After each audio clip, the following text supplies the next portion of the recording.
O Diego Costegui fez a matéria mais completa de todas que saiu ao longo da imprensa sobre a questão da Magnitsky desde o início de toda esta crise. Vocês vão entender como vocês forem lendo, porque ele explica toda a burocracia. Não só assim, primeiro vai isso, depois o banco faz isso, depois faz isso. Então, é extremamente mais detalhado do que uma simples explicação do passo a passo.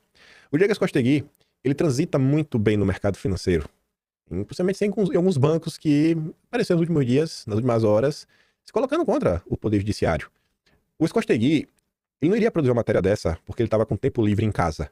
Eu aposto com vocês que isso daqui, eu tenho certeza. Isso aqui foi produzido, com certeza, com a ajuda de bancos, não que o banco assim falou, eu vou te ajudar a fazer, não.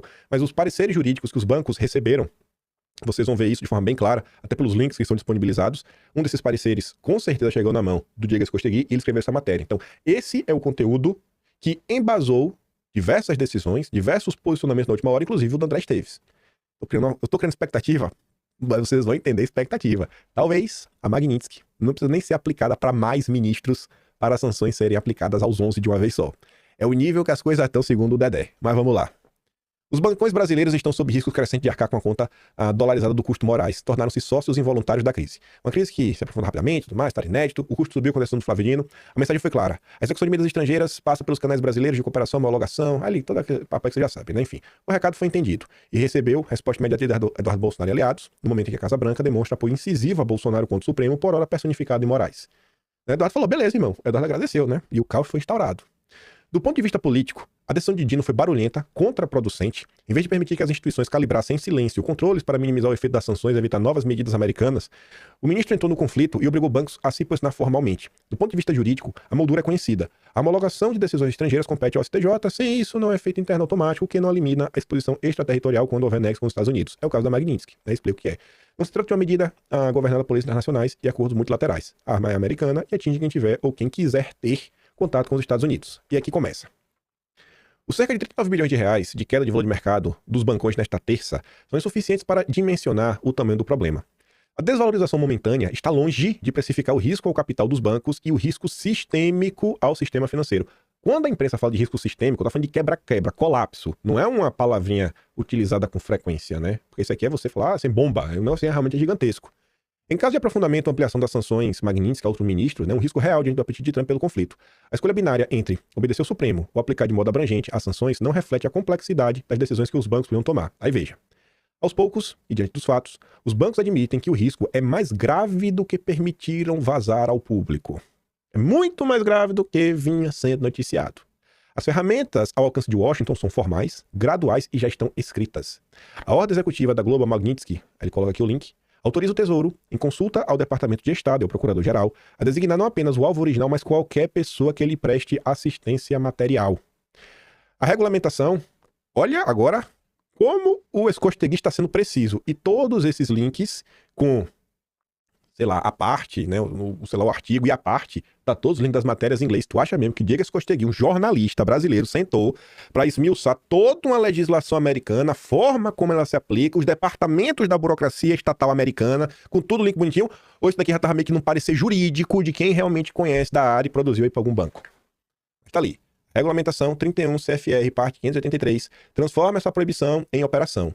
E o manual de aplicação da OFAC, anexo ao 31 CFR, parte 501, apêndice A, estabelece um rito. Requisições de informações, deve ser parágrafo 501, 602, esse aqui é sempre de parágrafo, né, na Constituição Brasileira.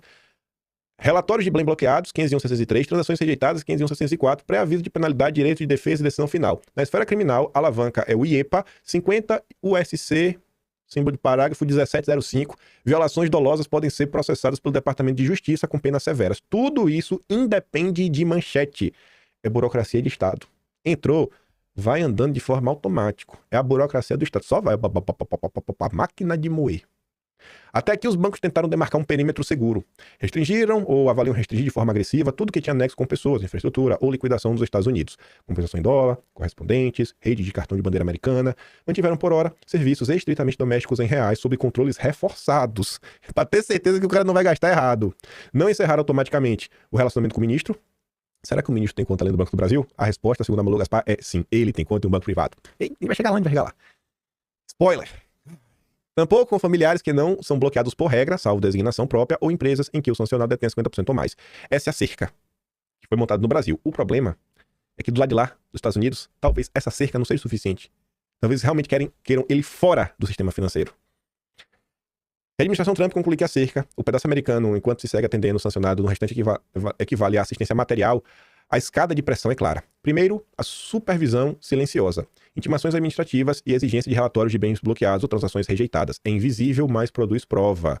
Depois, a via civil. A OFAC pode sustentar a violação aparente, emitir pré-aviso, receber a defesa, multar com responsabilidade objetiva. Ou seja, sempre precisa provar a intenção. Não precisa de dolo. Em paralelo, havendo dolo em nexo americano, o caso pode ir ao Departamento de Justiça, ser processado nos Estados Unidos. A seguir vem as medidas por lista. O Tesouro pode incluir o próprio banco na Stand List por assistência material sem aviso prévio. Aqui é penalidade, fora a multa. O que bloqueia imediatamente qualquer bem sob jurisdição de pessoas dos Estados Unidos e na prática faz secar correspondentes e clearing em dólar. A SWIFT, que é mensageira, não move dinheiro. O estrangulamento ocorre nos bancos correspondentes e nos sistemas de liquidação dos Estados Unidos. Há ainda a seção 311 do FinCEN, uma via regulatória que, após o rito de Notice and Comment, pode proibir instituições americanas de manter contas correspondentes ou payable through para um banco específico. O isolamento funcional do dólar, mesmo sem listagem, como SDN. Exemplos históricos ajudam a medir o efeito. FBME, regra final, Banco Delta Ásia e a proposta quanto o Bank of Dandong. O que significa em dinheiro e governança? Vamos trazer para o povão. As penalidades civis sob IEPA hoje chegam ao maior valor entre o teto por violação e o dobro do valor da transação, antes de agravantes em casos notórios. Acordos somaram bilhões com monitores independentes e suspensões em linhas de dólar. Não é retórica, é custo de capital, de imagem, de oportunidade. E não existe que o banco seja americano. Basta tocar o sistema americano ou, no extremo, cair na rúbrica de assistência material e ser designado, mesmo sem nexo técnico com os Estados Unidos. Se o cara achar que tem nexo, se lascou. Para o sistema, o efeito irradiará por correspondentes, mercados de capitais e infraestrutura de pagamentos, não pela SWIFT. Um banco listado perde acesso funcional a dólares. Um banco sob 311 deixa de ser mantido por correspondente nos Estados Unidos. Um banco multado sob investigação sofre de-risking preventivo de contrapartes e custodiantes. Esse aperto frequentemente dói mais que a sanção formal. Não é só os 40 bilhões, não é nada. Os 40 bilhões de ontem não é nada. Calma. A exposição banco a banco é inequívoca. O Banco do Brasil mantém presença relevante em praças dolarizadas e relações de correspondente nos Estados Unidos, o que cria ganchos regulatórios imediatos. O Itaú opera filial e corretora nos Estados Unidos e depende de canais de liquidação e captação internacionais sensíveis a risco OFAC. O Bradesco combina operações de corretora registradas em Nova York com responsabilidades prudenciais adicionais, o que facilita a alavanca regulatória americana.